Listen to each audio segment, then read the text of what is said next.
कहते हैं वो 100% सच कहते हैं। इसको असीम मुनीर ने साबित कर दिया। योगी तो कहते हैं कि गर्दन कटा लेंगे, अरे चाइना ने तो गर्दन कटा दी इनके लिए। देखिए जम्मू कश्मीर की बस थी, इतनी शानदार बस, एयर कंडीशन बस में इनको ले जाया गया। इनको चाहिए था कि भारत सरकार इनको फ्लाइट उपलब्ध करा दे, नरेंद्र मोदी की सरकार इनको फ्लाइट उपलब्ध करा दे। तो जिसके खिलाफ इतना मन में जहर भरा हुआ है, उसके बावजूद वो सरकार सुरक्षित निकाल कर लाई दिल्ली तक। उसके लिए इस लड़की ने एक शब्द नहीं बोला धन्यवाद का कि हमारी जान बची। तो उस पे कहीं ये एक और वो उपलब्धि न जुड़ जाए, सरकार की फिर प्रशंसा न शुरू हो जाए। तो इसके लिए इस लौंडिया ने उतरते ही पहले दिल्ली पे कोसा, गरियाया इस सरकार को, और उसके बाद फिर गई बैठ के बस में ही।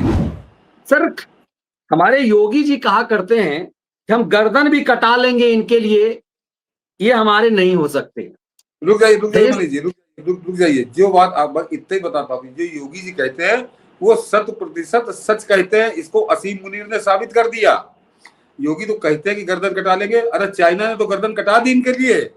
चीन ने तो 7 लाख करोड़ रुपए की गर्दन अपनी कटा चुका हो, और वो बैठा ट्रम्प के साथ बैठा बोधन कर रहा है, उसके गाने गा रहा है, उसको नोबेल प्राइज दिलवा रहा है। जरा गौर करिए।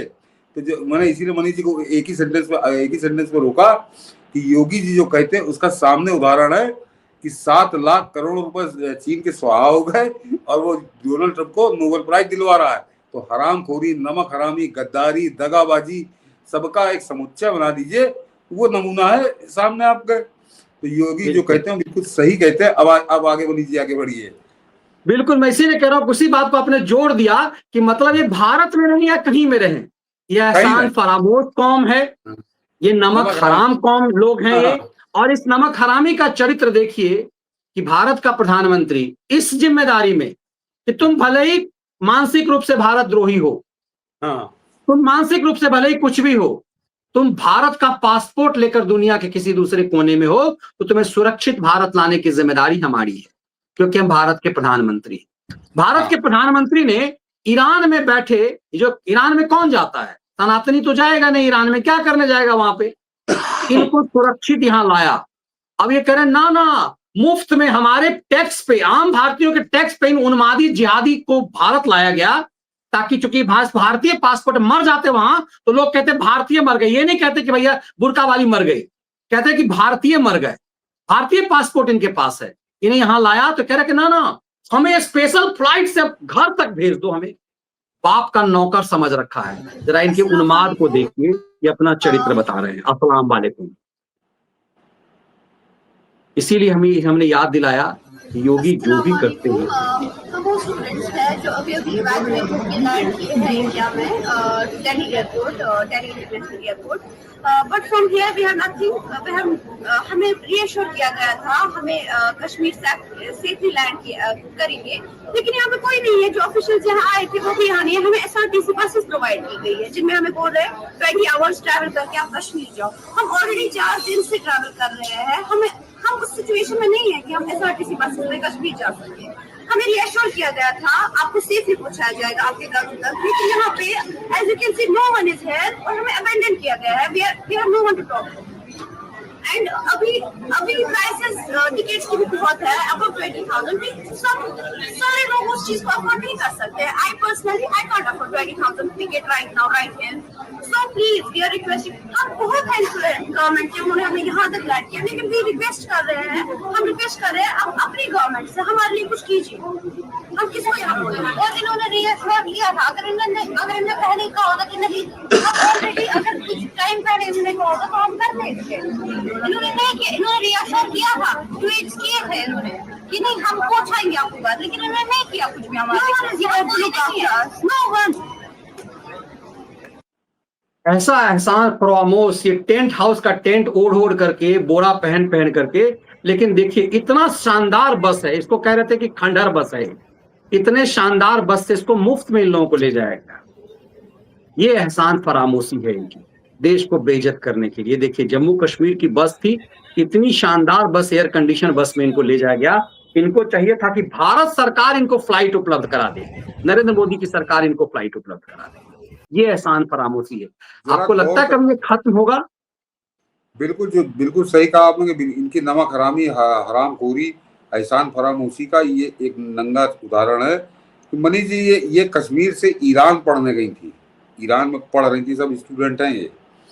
तो ये जहाज से गई और जहाज से आती जाती होंगी अपने घर, तब इनको नहीं था। लेकिन जब जब वहाँ पे आग बरस रही है ईरान के आकाश पे, वहाँ से भारत सरकार इनको अर्मेनिया और अर्मेनिया से हिंदुस्तान लेकर आई और यहाँ तक ये फ्री में लाया गया। इनसे कोई किराया वराया नहीं लिया गया जहाज का। दिल्ली लाके इनको सुरक्षित उतार दिया गया और यहाँ पर लग्जरी एयर कंडीशन बस खड़ी है कि अब आप यहाँ से जाके अपने घर चले जाइए। तो ये उस सरकार को धन्यवाद का एक शब्द बोलने के बजाय कि हमारी जान बचा के ले आए यहाँ तक, ये उनको गरिया रही है, कोस रही है। ये सारी लौंडियां जितनी हैं कि ये हमको वहां तक हवाई जहाज से क्यों नहीं पहुंचा रहे और फ्री। तो मगर ये सरकार भी जरा दूसरे टाइप की है, मोदी की सरकार, कि इनके नंगनाच का कोई फर्क नहीं पड़ा कि जाना हो जाओ, नहीं तो फिर बस चली जाती। तो फिर उसी बस में बैठ के सब चली गई जम्मू कश्मीर। लेकिन जरा गौर करिए मनीष जी कि ये इनकी एहसान फरामोशी और हरामखोरी अब बताता हूँ आपको कि ये एक तो इनको वहां तक टिकट नहीं दिया गया और यहाँ कश्मीर, दिल्ली से कश्मीर जाने के लिए इनको हवाई जहाज चाहिए था। और ये किस सरकार से मांग कर रहे हैं, जरा गौर करिए। उस सरकार से मांग कर रहे हैं कि जो कश्मीर में जब चुनाव लड़ती है तो कहीं 100 वोट मिलते हैं, कहीं 150 वोट मिलते हैं, कहीं 50 वोट मिलते हैं। उस सरकार से ये पूरी उम्मीद कर रहे हैं कि इनको घर तक हवाई जहाज से पहुंचाए और उस सरकार के खिलाफ कैसा जहर उगलते हैं। अभी हम लोगों ने चुनाव के दौरान देखा है, जो यूट्यूबर घूम रहे थे, ये खैरातियों ने तो नहीं दिखाया, न्यूज चैनलों ने तो नहीं दिखाया, यूट्यूबरों ने इनको नंगा कर दिया था।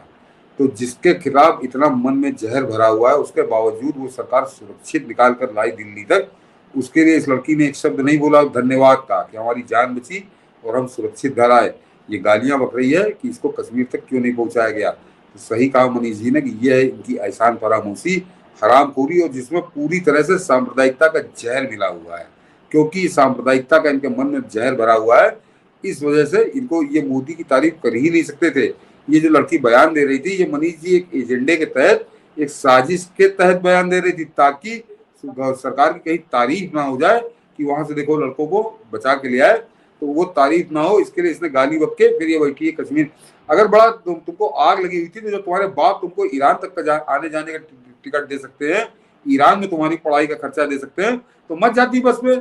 फिर कहती कि बाप तुम्हारा पैसे देता, तुमको टिकट खरीदती चली जाती कश्मीर। तो दिल्ली से कश्मीर जाने का हवाई जहाज का टिकट का पैसा इसके पास नहीं था। तो वो सब कुछ है, वो केवल एक एजेंडे के तहत ये काम हुआ है और जानबूझकर एक साजिश के तहत ये काम हुआ है ताकि सरकार की जो सरकार को चाहिए कि अब छोड़ दे भाई। बहुत सारे देश तो छोड़ देती है, मर जाए साले वहीं पे जो ये लोग गई। कि किस लिए गए थे? कोई भारत की सेवा के लिए थोड़ी गए थे, अपने मजहबी जिहाद पैदा करने के लिए वहां क्या शिक्षा लेने गए थे? क्यों भारत सरकार इनकी जिम्मेदारी ले? मतलब तब इसी सिर्फ ले रहे ना कि भारत का पासपोर्ट इनके पास है ना। मैं याद दिलाता और ये आकर के जहर उगलते हैं इस तरह से। बहुत सारे देश नहीं, वो पड़ोसी पाकिस्तान, जहाँ के लिए कश्मीरियों को तो जरा विशेष दिल धड़कता है। चुनाव में हम लोगों ने देखा ही है, वैसे समझ में आ जाता कैसे धड़कता है दिल। उसी पाकिस्तान ने यूक्रेन में अपने लंडों को छोड़ दिया था कि तुम जानो, तुम्हारा काम जाने, हम तुमको नहीं निकाल पाएंगे।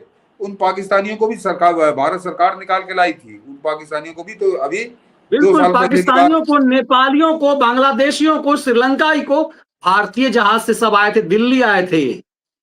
बहुत सारे देश उठाते नहीं। तो पिछले 11 साल के दौरान ऐसे अनेक अवसर हैं कि वास्तव में नरेंद्र मोदी की सरकार ने गजब का काम किया है। तो उस पर कहीं ये एक और वो उपलब्धि न जुड़ जाए, सरकार की फिर प्रशंसा न शुरू हो जाए। तो इसके लिए इस लौंडिया ने उतरते ही पहले दिल्ली पे कोसा, गरियाया इस सरकार को, और उसके बाद फिर गई बैठ के बस में ही तुम्हारा बाप अपने बाप से कहती जरा पैसे दे दो, टिकट लेके चले जाएंगे। लेकिन नहीं, इसको क्यों गरियाना था, कोसना था, जाना तो इनको बस से ही था। ये है इनका वास्तविक असली चेहरा।